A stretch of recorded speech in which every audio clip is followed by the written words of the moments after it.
নির্বাচনের আর যে 10-12 দিন বাকি আছে, আমরা দেখব যে অনেক নেতারা, শুধু হাতিয়ার কথা বলছি না, বাংলাদেশের প্রত্যেকটি অঞ্চলের কথা বলছি, প্রত্যেকটি জেলার কথা বলছি, আমরা দেখছি যে অনেক নেতারা মা বোনদের বাড়ি বাড়ি যে শাড়ি উপহার দিচ্ছে কিনা, মামা চাচাদেরকে পাঞ্জাবি উপহার দিচ্ছে কিনা, আমাদের হাতে 500, 1000, 5000 টাকা ধরিয়ে দিচ্ছে কিনা।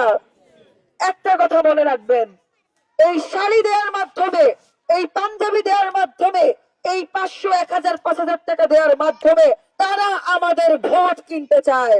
আমাদের ভোট কিনা মানে কি? আমাদের ভোট কিনা মানে আমাদের বিবেককে কেড়ে ফেলা। কিন্তু কথা হচ্ছে, আমরা এগুলো এখন বুঝি না। এখন কি আর আগের দিন আছে? এখন আগের দিন আছে? এখন শাড়ি পাঞ্জাবি আর 500, 1000 টাকা দিয়ে কি আমাদের ভোট কেনা যাবে? ফলে এই শাড়ি পাঞ্জাবি দেওয়ার সংস্কৃতি যারা ফিরিয়ে আনতে চাইবে, তাদেরকে আমরা প্রতিহত করতে পারবো না? তাদেরকে আমরা প্রতিহত করতে পারবো না?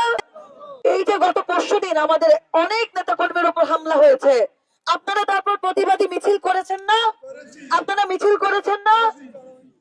আমরা, যারা আমাদের উপর হামলা করে, বারবার আমাদের নেতা কর্মীদের উপর হামলা করে, আমরা তাদেরকে স্পষ্ট করে বলে দিতে চাই, আমাদের একজন নেতা কর্মীকে হুমকি দেওয়া হলে, আমাদের একজন নেতা কর্মীর উপর হামলা করা হলে আমরা 1 লক্ষ ভাই বোন রাস্তায় চলে আসবো।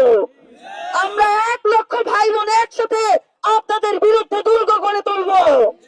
আমরা একসাথে প্রতিরোধ গড়ে তুলবো। আমাদেরকে ভয় দেখানো এত সহজ?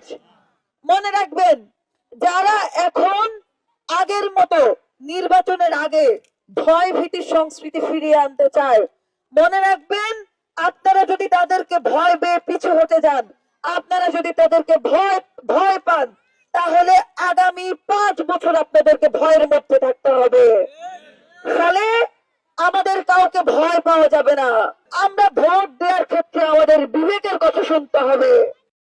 যে আমাদের জন্য লড়াই করেছে, যে আমাদের জন্য সংগ্রাম করেছে, নিঃস্বার্থভাবে ক্ষমতায় না থেকে, তার প্রতি কি আমাদের ইনসাফ করতে হবে না? তার প্রতি কি আমাদের ইনসাফ করতে হবে না? তার প্রতি অবশ্যই আমাদের ইনসাফ করতে হবে।